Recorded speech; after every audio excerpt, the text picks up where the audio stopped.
हाँ शिवोहम। आवाज आ रही है? हाँ शिवोम नमो नारायण। आवाज आ रही है? क्या विषय चल रहा था अपना?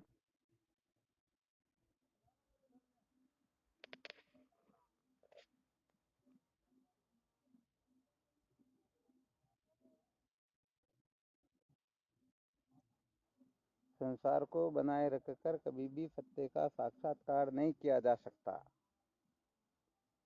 यही विषय चल रहा था ना? कल क्या सुनाया था, ध्यान में है क्या?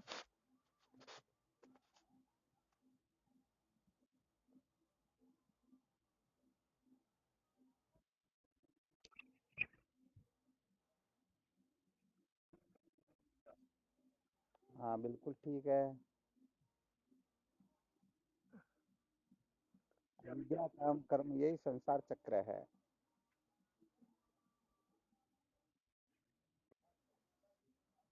देखो कल बताया था, धर्म अर्थ काम व मोक्ष, इसमें से धर्म अर्थ व काम ये परम पुरुषार्थ नहीं है। ब्रह्मावगतिरी ही पुरुषार्थ है, अर्थात केवल और केवल मात्र ब्रह्म साक्षात्कार ही परम पुरुषार्थ है। तो जिसके द्वारा परम पुरुषार्थ की प्राप्ति होती है, अथवा अविद्या का बंधन, अविद्या मूल सहित भस्मीभूत हो जाती है, उसी का नाम परम पुरुषार्थ होता है।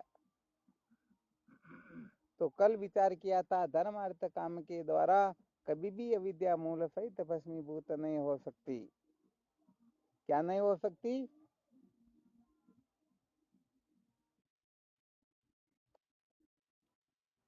हाँ, ये अविद्या जो है, अविद्या धर्म धन भोग के द्वारा कभी भी निवृत्त नहीं होती है, बल्कि अविद्या और पुष्ट हो जाती हैं। इसके लिए कौन सा दृष्टांत दिया था?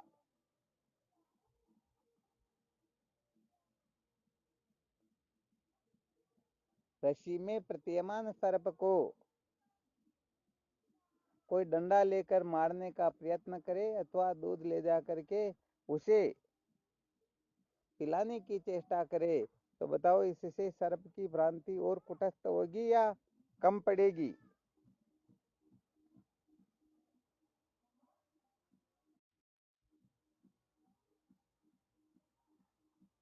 और ज्यादा पुष्ट होगी, ठीक है ना? तो ऐसे ही धर्म अर्थ काम के द्वारा जैसा जैसा धर्म अर्थ काम के प्रति आग्रह बढ़ता जाएगा, वैसे वैसे ये विद्या जो है निवृत्त नहीं होगी, बल्कि और अधिक पुष्ट होती जाएगी। तो देखो, इसका वास्तविक स्वरूप समझने के लिए धर्म अर्थ काम का सेवन भी करना होता है और इनका त्याग भी करना होता है। सेवन किसके लिए करना होता है?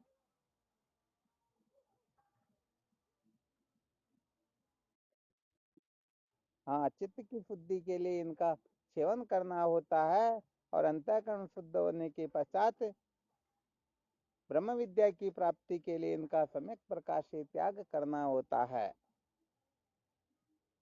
तो कहने का मतलब एक प्रकार से ऐसा समझो, साधन जो होता है ना, इस बात को अच्छी तरह से समझ लेना चाहिए। साधन जो है असाधन को दूर करता है। असाधन को दूर करने के पश्चात साधन की भी आवश्यकता नहीं रह जाती। जैसे भूख की निवृत्ति के लिए भोजन की आवश्यकता होती है, और भूख की निवृत्ति होने के पश्चात भोजन की कोई आवश्यकता नहीं होती है। हम दवा जो सेवन करते हैं ना, किसके लिए करते हैं? हाँ, रोग निवृत्ति के लिए करते हैं। तो रोग को निवारण करने के लिए दवा एक प्रकार का साधन हो गया। अब इसको जो साधन के रूप में ही स्वीकृत करेंगे, तो समझो वह निश्चित रूप से अपने जीवन को धन्य बना लेंगे, और इन साधनों को अपने जीवन का लक्ष्य बना लेंगे। अर्थात जीवन भर हमें यही करता रहना है, तो सचमुच में वह विद्या के गर्त में और गहरे पहुंच जाएंगे। अर्थात उनकी विद्या इतनी पुष्ट हो जाएगी, फिर चाह करके भी अविद्या के बंधन से छुटकारा प्राप्त नहीं किया जा सकता। तो यहाँ पर ये जितने भी साधन हैं जिनको वेदांत में परंपरागत साधन बोलते हैं, क्या बोलते हैं? हाँ, जिनको कर्म साधक साधन भी कह सकते हैं, ये सारे के सारे साधन जो है क्या करते हैं? ये केवल मात्र अंतःकरण को शुद्ध करने का ही काम करते हैं। अब देखो विचार करके, यदि अंतःकरण शुद्धि के साधनों को विद्या की निवृत्ति के लिए हम काम में लेने लग जाए, अथवा समझ ले इसी से विद्या के बंधन से छुटकारा प्राप्त हो जाएगा, तो बताओ बहुत बड़ा गड़बड़ घोटाला हो जाएगा या नहीं होगा? अरे भाई, ये तो ऐसे हुआ जैसे जूतों को सिर पर रखना और टोपी को पैर में पहनना। देखो असना मत, वास्तव में देखा जाए तो साधक अधिकतर गलती इसी जगह पर करते हैं। वैसे देखा जाए तो बहुत सारे साधक ये अवश्य समझ लेते हैं कि कर्म उपासना के द्वारा अंतःकरण शुद्ध होता है और ज्ञान के द्वारा मुक्ति होती है।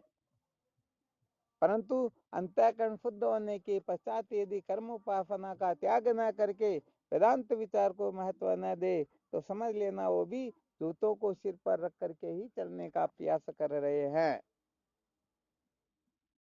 हाँ, यह थोड़ा गंभीरता से समझना होगा। तो बताओ, इनका त्याग आवश्यक है या नहीं है?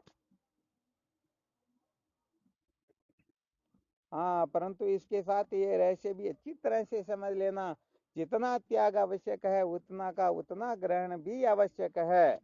यदि कोई ग्रहण के समय त्याग कर देगा और त्याग के समय ग्रहण करेगा, समझ लेना वो भी जूतों को सिर पर रख करके चलने का ही प्रयास कर रहा, भले ही उसके पैर लूलुहान क्यों नहीं हो रहे हो। एक नंबर की मूर्खता होगी या नहीं होगी?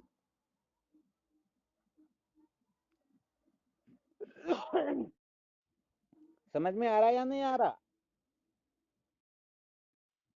हाँ, इस रहस्य को बहुत सूक्ष्म रीति से समझना होता है, अच्छी तरह से समझना होता है। वास्तव में देखा जाए तो भगवान वेद व्यास जी महाराज ऊंची भुजा उठा करके चिल्ला चिल्ला करके कहते हैं, कर्मणा बद्धते जंतु, कर्मों से बंधन होता है। परंतु कर्म को ग्रहण किए बिना अंतःकरण शुद्ध होगा नहीं, और कर्मों का त्याग किए बिना तत्व जिज्ञासा जागृत होगी नहीं। इसलिए किस समय ग्रहण करना होता है, किस समय त्याग करना होता है, ये रहस्य यदि कोई साधक नहीं समझ पाता है, तो सचमुच में वह जीवन भर ऐसे ही व्यर्थ जीवन को बर्बाद करके नकली एम में ही भटकता रहता है। इस रहस्य को विशेष रूप से समझना होता है। आ गया समझ में? हाँ, त्याग को भी बहुत अच्छी तरह से समझना होता है, ग्रहण को भी बहुत अच्छी तरह से समझना होता है। यदि ग्रहण का रहस्य समझ में नहीं आया, केवल मात्र त्याग करने के चक्कर में पड़े हुए हैं, अथवा इसके विपरीत समझ लीजिए, तो भी समझ लेना चाहिए दोनों अवस्थाओं में निश्चित रूप से वह विद्या के बंधन से मुक्त नहीं हो पाएंगे, अविद्या के बंधन को छिन्न भिन्न करने में समर्थ हो नहीं पाएंगे। तो आप लोगों को शायद ये विचार उदय हुआ होगा कि किस समय इनका ग्रहण करना होता है, किस समय इनका त्याग करना होता है। हाँ, ग्रहण करना होता है तब सम्यक प्रकार से इसी को महत्व देना होता है, और जब त्याग करना होता है तब इसे किसी भी प्रकार से महत्व नहीं देना होता है। कौन बता सकते हैं कि कब ग्रहण करना चाहिए और कब त्याग कर देना चाहिए? और वैसे देखा जाए तो अभी उत्तर बताने में तो बड़े बड़े वेदांती बैठे हैं, आप शायद लोग बता भी दोगे, परंतु अपने लिए इस प्रकार का निर्णय कर लेना कि मेरे लिए कर्मों का ग्रहण आवश्यक है तो त्याग आवश्यक है, ये रहस्य समझना बड़ी टेढ़ी कीर होती है। वैसे देखा जाए तो ये प्राचीन जो अहम है, ये प्राचीन अहम ही अपने को भटकाता है। अतः प्राचीन अहम की कैसे निवृत्ति होती है, इस प्राचीन अहम को कैसे पिघलाया जाता है और किस प्रकार से इसको उड़ाया जाता है, इस रहस्य को जो समझ जाते हैं वे कर्मों के विज्ञान को भी अच्छी तरह से समझ लेते हैं। अपने लिए निर्णय कर सकते हो कि हमें कर्मों का ग्रहण करना है तो त्याग करना है। कल इसी रहस्य पर बहुत सूक्ष्म दृष्टि से, सूक्ष्म रीति से विचार करवाया गया कि धर्म अर्थ काम, हालांकि हम कह सकते हैं ये परम पुरुषार्थ नहीं है, इससे विद्या के बंधन की निवृत्ति नहीं हो सकती है। अतः धर्म धन व भोग का त्याग करना जीवन का सार है, हम ये कह तो सकते हैं, परंतु यदि अपने को अनुभव नहीं है तो ये अपना केवल और केवल मात्र कथन जो है अरण्य रोदन मात्र होगा।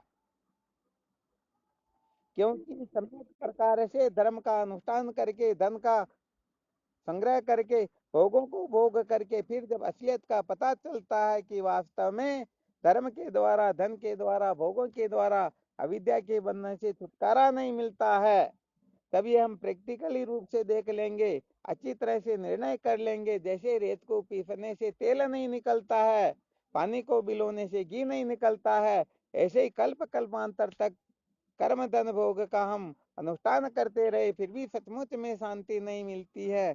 ये जब हम अच्छी तरह से इनका अनुभव करके निर्णय ले लेंगे तो सच में फिर हमारी इस ओर प्रवृत्ति होगी नहीं। और महापुरुषों के द्वारा सुन करके, शास्त्रों को पढ़ करके कोई ये देख ले कि कर्म धन भोग बंधन रूप है, इसलिए हम इनका त्याग करते हैं, तो ये उनका ये त्याग जो है वाणी का विलास मात्र होता है। कुछ समय के लिए त्याग होगा, फिर और उस ओर प्रवृत्ति हो जाएगी। हाँ, ये बहुत गंभीर रहस्य है, ये सूक्ष्म विषय है, समझने वाले ही समझेंगे।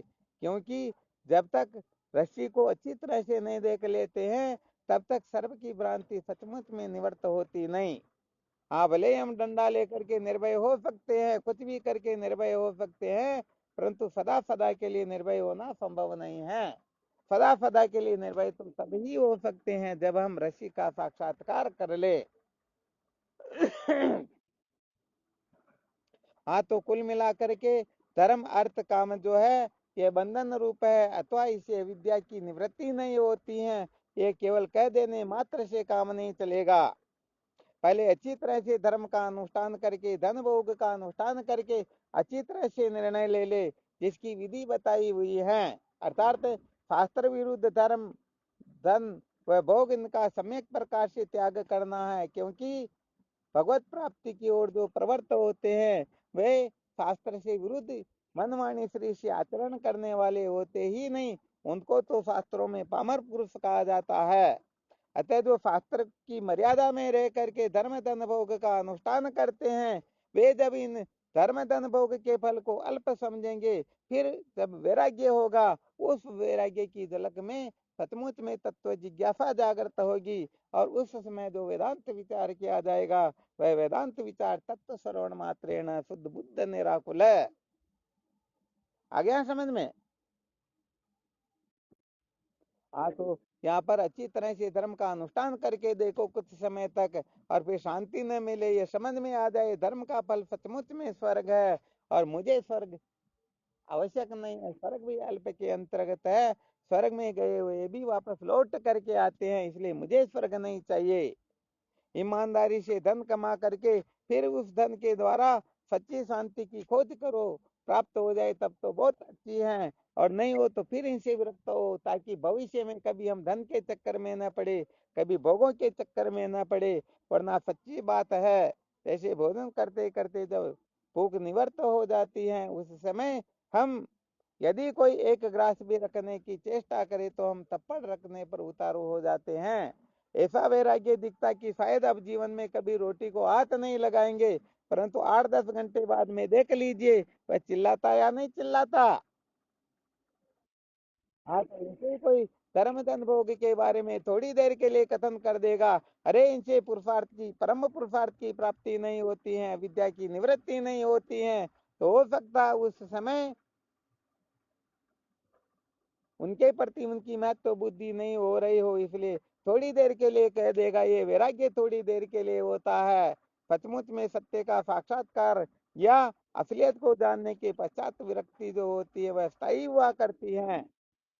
तो थोड़ी देर के लिए कह भले देंगे, परंतु धन कर कर्म धन भोग को देख करके उनके ऊपर टूट पड़ेंगे, मौका मिलते ही अपना स्वार्थ पूरा कर लेंगे, अथवा समझो उनके सिवाय किसी को महत्व देंगे नहीं। इसलिए बार बार यही बताया जाता है कि धर्म अर्थ काम ये तीनों ही परम पुरुषार्थ नहीं है, इसे विद्या का बंधन चिन्ह भिन्न नहीं होता है।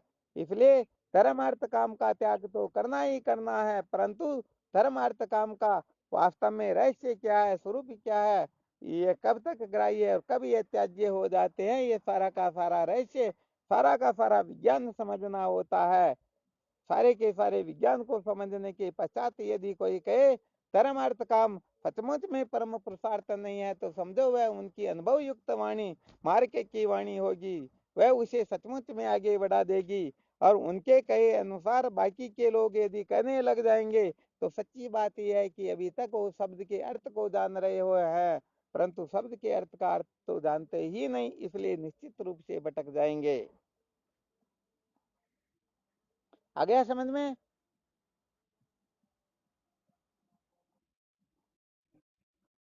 हाँ, इसके लिए तो बहुत संतों का संग करना पड़ेगा। ये केवल बुद्धि कौशल से काम नहीं चलता, बुद्धि से आप समझ लोगे, परंतु सचमुच में हमारे जो शास्त्रों में ठीक ठीक प्रकार से जो कथन किया गया है, उस प्रकार से हम समझ करके फिर इनका त्याग नहीं करेंगे। मूर्खता के अर्थ में त्याग करना और बात होती है, और समझदारी से जो त्याग किया जाता है सचमुच में वही निर्भय बनाता है, और उसी से सचमुच में अविद्या के बंधन से छुटकारा प्राप्त होता है। जैसे किसी को 5वीं कक्षा का सर्टिफिकेट मिल गया हो, प्रमाण पत्र मिल गया हो, फिर वह 6ठी कक्षा में बैठे तो कोई दिक्कत नहीं है, और अपनी मर्जी से ही जाकर के बैठ जाए। और कहने का मतलब, हाँ मास्टर साहब को 10-20 हजार रुपए दे दे, मेरे को तो केवल स्कूल में बिठाए रखो, फिर एग्जाम होगा उसमें क्या होगा, एग्जाम दे पाएगा क्या? अरे अपने सीताराम भारती जी महाराज एक बहुत अच्छा दृष्टांत सुनाया करते थे। वैसे मैं तो क्या सुनो अच्छा नहीं लगता, फिर भी चलो सुना देते हैं। क्या होता है कि एक गांव के अंतर्गत आजकल जैसे शादी ब्याह हो रहे हैं ना, वैसे ही कहने का मतलब एक घर में लगन आ गए, तो उनके पड़ोसी जो थे उन्होंने विचार किया भाई शादी तो अपने को भी करनी है, तो अब करनी तो कैसे क्या करे, वो जानते तो थे नहीं। उनको जाकर के पूछा भाई कैसे क्या करना होता, तो उन्होंने सोचा भाई इनके भी लगन आ गए होंगे, तो उन्होंने विधि बताते रहे कि भाई इस दिन ये लगाना ये लगाना, सब कुछ करते रहे, जैसे वो गीत गाते थे जैसे जैसे करते सब करते रहे। अब वो दिन आ गया जिस दिन बारात रवाना होनी थी, उनके घोड़ा मंगवा लिया, इनके भी मंगवा लिया, सारी साधन सुविधा सब जुटा ली। अब वो चलने लगे तो वो भी उनके पीछे पीछे चलने लगे। अब बहुत दूर जाने के बाद में फिर उनको पूछा अरे भाई तुम जाओगे कहाँ पर, जहाँ आप जाओगे वहीं हम जाएंगे। अरे ऐसा थोड़े होता, तुम्हारा लगन पत्रिका बताओ। तो लगन पत्रिका क्या होती है हमको तो पता ही नहीं, हमको तो शादी करनी थी, आपकी जैसी हो रही हम भी वैसे ही कर रहे हैं। तो अब विचार करके देखो वो शादी कर पाएंगे क्या? हम नहीं कर पाएंगे, सच्ची बात यह है। तो ऐसे ही यहाँ पर वैसे देखा जाए तो लोग इसको बहुत हल्की चीज समझते हैं, ये कोई बड़ी बात नहीं है, परंतु ये बहुत बड़ी बात है। क्योंकि अंतःकरण की जो शुद्धि होती है, तत्व जिज्ञासा जो जागृत होती है, वहां तक समझो हम चढ़ाई के ऊपर चढ़ रहे हैं। शिखर पर चढ़ने का ये काम होता है। ब्रह्म विचार तो फिर कहने का मतलब वो उतार का मार्ग हो जाता है, सहज में ही चलते रहते हैं। तो सबसे अधिक जो होता है 3 शरीर 3 अवस्था 5 कोश, इनके अभिमान का त्याग करने में ही सबसे ज्यादा समय लगता है। और वैसे देखा जाए तो इनके अभिमान का त्याग, इसका नाम ही आत्मज्ञान होता है। अर्थात दृष्टा स्वरूप में स्थिति होना, इसको आत्मज्ञान कहते हैं। तो ये आत्मज्ञान उसी के हृदय में प्रकट होता है जो सचमुच में साधन संपन्न हो, अथवा जो मल विक्षेप दोष से सम्यक प्रकाश से विनिर्मुक्त हुए हो। तो अब विचार करके बताओ, कर्मों का त्याग महत्वपूर्ण है तो कर्मों का ग्रहण महत्वपूर्ण है? हाँ बहुत बहुत धन्यवाद। वास्तव में देखा जाए तो न ग्रहण महत्वपूर्ण होता है न त्याग महत्वपूर्ण होता है। वास्तव में विद्या की निवृत्ति महत्वपूर्ण होती है, परंतु यदि कर्मों के ग्रहण करने से हमारा उत्थान होता हो तो वह महत्वपूर्ण है, और त्याग से उत्थान होता हो तो वह महत्वपूर्ण है। कहने का मतलब, यदि कोई कर्मों से राग करता है तो भी बंधेगा, और द्वेष करता है तो भी बंध जाएगा। तो यहाँ पर अंतःकरण की शुद्धि के लिए कर्मों को ग्रहण करना होता है, और चित्त शुद्धि के पश्चात इनका त्याग करना होता है। चित्त शुद्धि से तात्पर्य होता है ये अनात्म धर्म से ऊपर उठने वाली कला, अर्थात जो अनात्म धर्मों से ऊपर उठ गए हैं, समझो उनका चित्त शुद्ध हो गया। और जो अनात्म धर्मों में अटके हुए हैं, अपने आप को कुछ न कुछ कल्पना करके समझ बैठे हैं, अभी तक समझ लेना चाहिए उनका चित्त शुद्ध नहीं है। क्योंकि देह इंद्रिय प्राण मन बुद्धि में मत्व ममत्व सत्यत्व बुद्धि है, तो निश्चित रूप से वे कर्म के ही अधिकारी हैं। हाँ, भले ही हम कह सकते थोड़ी देर के लिए नई नई कर्मों की कोई आवश्यकता नहीं है, परंतु जागने से लेकर के सोने तक देख लीजिए, प्रत्येक क्षण क्षण की जो चेष्टा ये सिद्ध करती हैं कि कुछ न कुछ करना पाना आदि चाहते हैं। तो मूल तात्पर्य केवल इतना ही है, हम केवल सुनी सुनाई बातों को लेकर के कह देंगे कर्म धन भोग बंधन के कारण है, इनके त्याग से ही मुक्ति होती है, इसलिए मूर्खता के अर्थ में इनका त्याग कर दोगे, चित्त शुद्ध होगा नहीं, तो इतो नष्ट है ततो भ्रष्ट है, दोनों तरफ से नष्ट भ्रष्ट हो जाओगे। धर्म अर्थ काम जो है परम पुरुषार्थ नहीं है, इसलिए हम इनका त्याग करते हैं। अरे भाई, इनका त्याग करते हो तो हमारे धर्म शास्त्रों में हमारे मनुष्यों ने जो कथन किया है, क्या वो समझदार नहीं थे क्या? आया ना समझ में?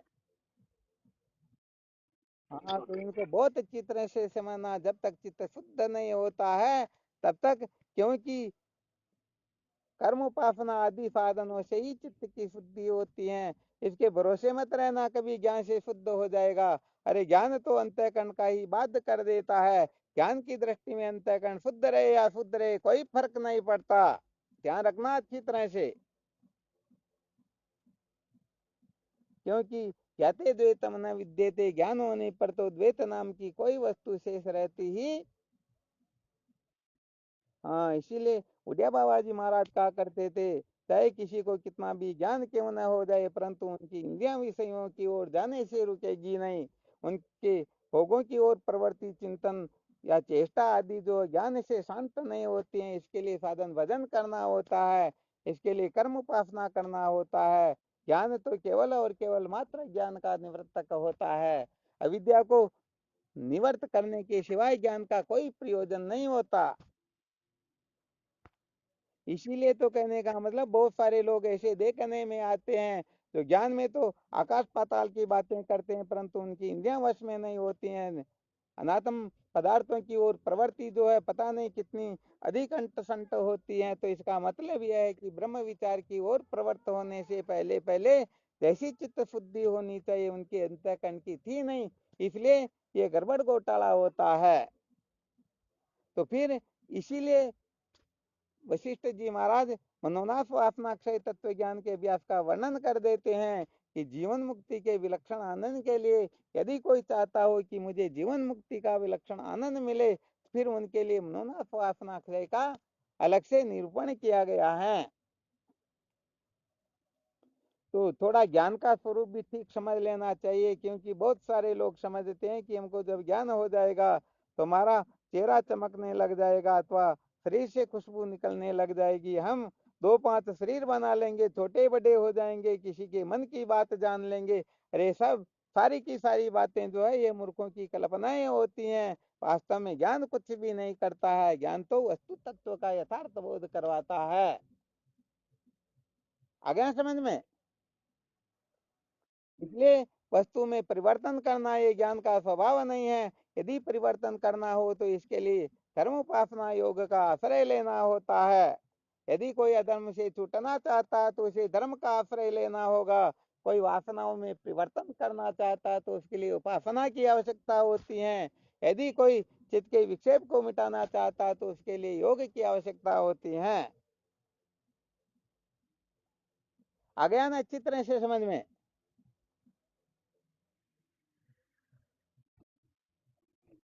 हाँ चलो, अच्छी तरह से समझ में आने का मतलब केवल अभी नक्शा समझ में आया। हाँ, इसीलिए बहुत बार बताते हैं ब्रह्म विचार में ज्यादा उतावला अपने को नहीं करना कि मैं इसी समय विद्या के बंधन से मुक्त हो जाऊं। हालांकि ऐसी जो चेष्टा है तो बहुत ऊंची, परंतु ये ज्यादा उतावला भी अपने को कभी कभी भटका देता है। इसलिए केवल मात्र इतना निश्चय अवश्य कर लेना, मैं अद्वितीय ब्रह्म हूँ। इसके पश्चात जो आपको बताया ना कल परसों ही शायद, हाँ, यदि आप कहो कि मैं एक नंबर का विवेकी हूँ तो वहां पर फिर वहां पर परीक्षा हो सकती है। मैं ब्रह्म हूँ, वहां पर कोई परीक्षा करने वाला होता ही नहीं। यदि कोई परीक्षा करे तो एक नंबर का महामूर्ख हो सकता है।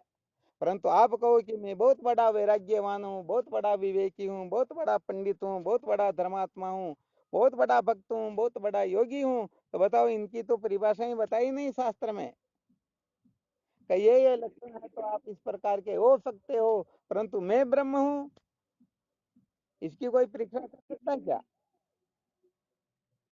हाँ, इसलिए ऐसा निश्चय तो कर लेना, मैं सचमुच में नित्य शुद्ध बुद्ध मुक्त अद्वितीय ब्रह्म हूँ। वास्तव में किंचित मात्र मेरा कोई कर्तव्य नहीं है, समस्त नाम रूपात्मक प्रपंच बंध्या पुत्र के समान है। ये निश्चय कर लेने से क्या होगा? अरे इसी समय प्राण निकले तो निकले, क्या फर्क पड़ता, मैं तो अद्वितीय ब्रह्म हूँ। परंतु प्राण नहीं निकल रहे तो कम से कम अब मैं अद्वितीय ब्रह्म हूँ। हमारे महापुरुषों ने इस रहस्य को कैसे जाना, बस उसी के लिए एलकेजी से अपना अध्ययन शुरू कीजिए और अपने जीवन को धन्य बनाइए। क्योंकि आपको यदि काम नहीं सौंपा जाएगा तो आप जरूर किसी न किसी रानी जयमती को खींचने की चेष्टा करोगे। आ गया समझ में? हाँ, कहीं ना कहीं डाका डालने की, ताला तोड़ने की कोशिश करोगे, कहीं ना कहीं उल्टा सुल्टा करने की कोशिश करोगे, तो ये निश्चित रूप से जीवन बर्बाद होगा। इसलिए उदय बाबा जी महाराज कहा करते थे, एक बार किसी ने कह दिया, भगवान आप इनको ये बात क्यों बताते हो, ये बात क्यों नहीं बता देते हो? तो कहते क्योंकि भक्तों को कभी वो ब्रह्म विद्या का उपदेश नहीं करते, और तत्व जिज्ञासुओं को वो भक्ति के कतरे में नहीं लगाते। वो जानते थे ये तो अंतिम कक्षा में चले, इनको कचरे में क्यों उलझाना। और जो भक्त होते हैं उनको ज्ञान की बात नहीं बताते, ये तो बेचारे घटपट की खट में फटपट खटपट में इनको क्यों पटकना, इनको तो राधे राधे करने दो आप। तो कहने का मतलब है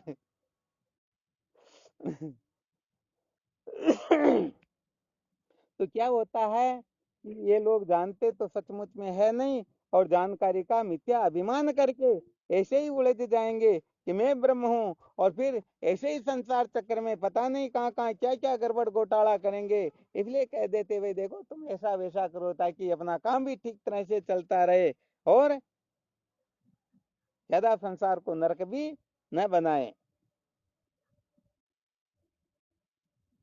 हाँ, तो अपने को कुल मिलाकर के न कर्मणा न प्रजया न धने त्यागे के मृतत्व मानसु, कर्म धन भोग के द्वारा सचमुच में अविद्या के बंधन से छुटकारा प्राप्त नहीं होता। तो अपने को सचमुच में अच्छी तरह से निश्चय इसका करना है।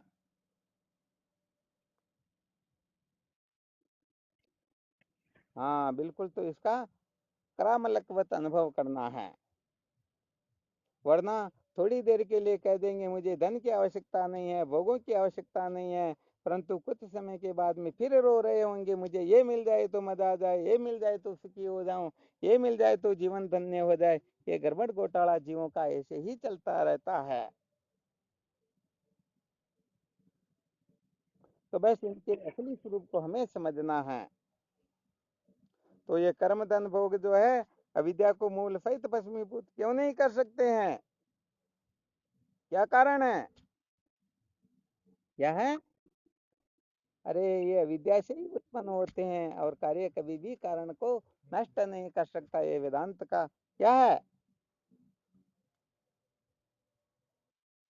हाँ, काट्य सूत्र समझ लीजिए, सिद्धांत कुछ और होता है। सिद्धांत में तो कार्य कारण का भी तन्यता भाव होता है।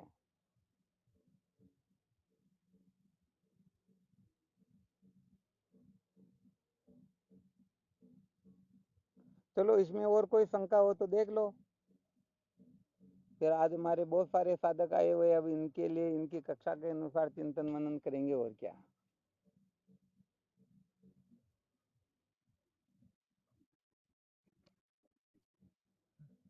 अरे इसके लिए तो आज यहाँ नहीं आ जाते, आपसे 3 किलोमीटर दूरी है।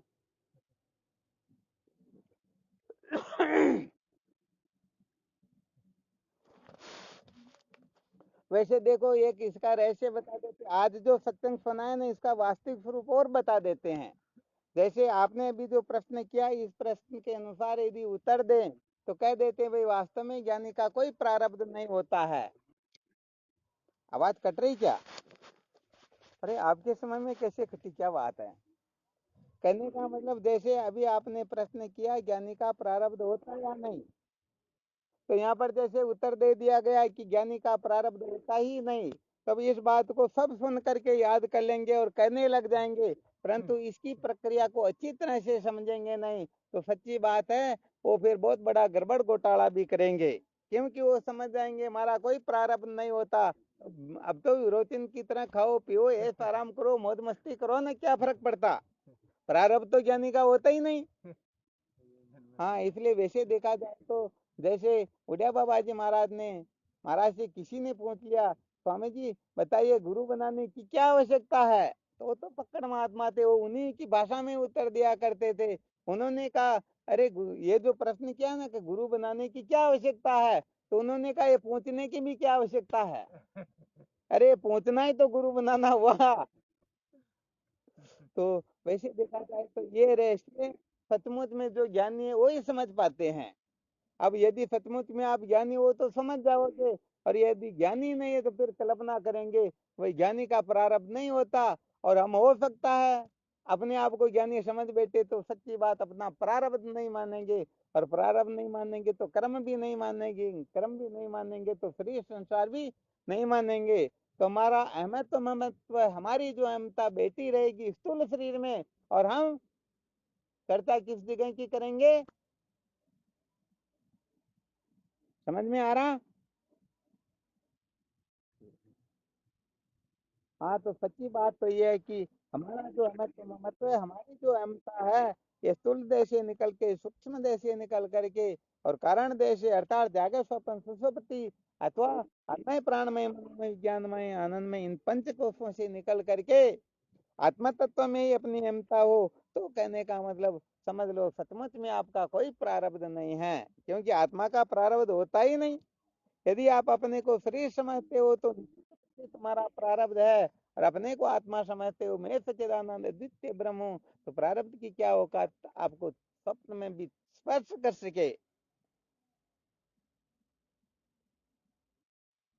वहां चलो फिर भी देखो, अपना जो ये कार्यक्रम शुरू किया ना, उसी समय यही निश्चय किया था, केवल और केवल मात्र तत्व जिज्ञासा कैसे जागृत होती है उससे संबंधित समस्त शंकाओं का समाधान करवाया जाएगा, इसी का अध्ययन करवाया जाएगा।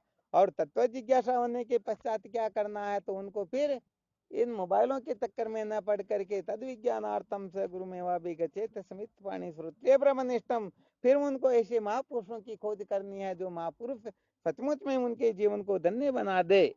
तो वेदांत विचार की सार्थकता के लिए वेदांत विचार की ओर प्रवृत्ति होने के पश्चात गुरुओं की शरणागति की आवश्यकता होती है। और गुरुओं की शरण में कैसे जाए, वेदांत विचार करे कैसे करें, इसके लिए क्या क्या योग्यता किस प्रकार से जागृत होती है, कैसे क्या करना होता है, इन समस्त सूत्रों के ऊपर एलकेजी से लेकर के तत्व जिज्ञासा जागृत होने के पश्चात गुरुदेव की शरण में जाकर कैसे तन मन धन वचन से समर्पित होना होता है और कैसे उनकी सेवा करनी होती है, यहाँ तक की कक्षा का विधान इस कक्षा में करवाया जाएगा। और आगे वेदांत का श्रवण जिस जगह से प्रारंभ होता है फिर वो गुरुदेव के चरण कमलों में बैठकर उनके सानिध्य में ही होगा।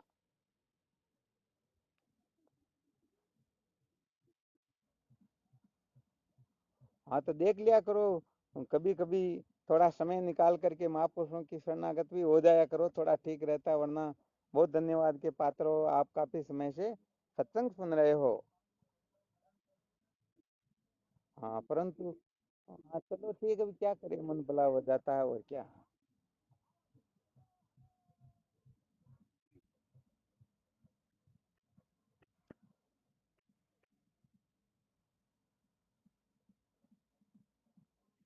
जो जो प्रक्रिया बता रखी ना, प्रथम एलकेजी से लेकर के, किस प्रकार से उन साधनों से संपन्न होकर के, उनका त्याग करके कैसे हमें साधन संपन्न होकर के तत्व जिज्ञासु होना है। तो यहाँ तक की कक्षा अपने में प्रत्यक्ष रूप से दिखनी चाहिए कि ये किस कक्षा में बैठे हुए हैं, इसमें इनके अंतर्गत ऐसे लक्षण उस कक्षा के स्पष्ट रूप से प्रतीत होते हैं या नहीं होते हैं। आवाज नहीं आ रही क्या?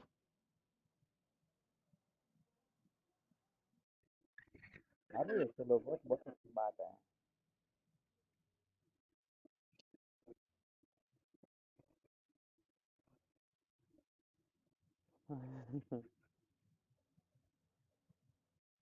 हाँ, वैसे देखा जाए तो बताया ना, ककड़ी जब पकने लगती है तो स्वतः ही बीट से अलग हो जाती हैं।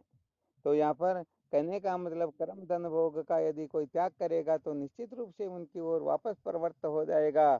और कर्म धन भोग को छोड़ना न पड़े बल्कि स्वतः छूट जाए तो निश्चित रूप से, हाँ, ये जब तत्व जिज्ञासा जागृत होती है, सचमुच में विवेक जागृत होने लगता है। जैसे कह देने में सब कहते हैं धन बंधन रूप है, अनात्म पदार्थ बंधन रूप है। अरे बंधन रूप है तो फिर छोड़ क्यों नहीं रहे हो? भाई संसार को हम बंधन स्वरूप समझते हैं तो संसार का त्याग कर पा रहे हैं क्या? अरे करने की बात ही छोड़ो, 6 महीने 12 महीने में कभी एक दिन के लिए बुलाएं तो घर छोड़कर आ नहीं सकते। और कहते नहीं नहीं, संसार नाशवान है, संसार बंधन रूप है, ये कुटुंब परिवार सब बांधने वाले, कहाँ बांधने वाले? अरे हम तो पागल इन्हीं के पीछे हो रहे हैं ना। तो बताओ, हमारा कहना केवल मात्र मिथ्या है या नहीं है? हाँ बिल्कुल, यदि हम संसार को बंधन रूप समझते हैं तो फिर संसार में एक क्षण भी हम समय नहीं लगाएंगे, इनका त्याग कर देंगे। परंतु कोई जबरदस्ती से छुड़ाना चाहे तो उनको भी लड़ लड़ झगड़ पड़ते रहे कि हमारा संसार छूट जाएगा।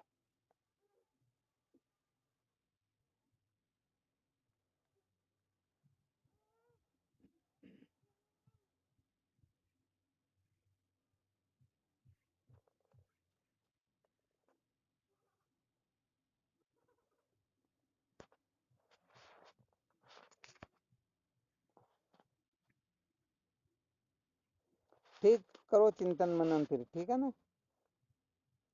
नेक्स्ट कक्षा में और विचार करेंगे। हाँ शिवोहम। हाँ शिवोहम।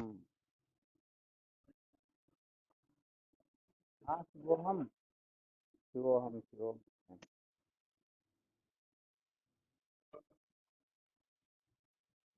शिवोहम।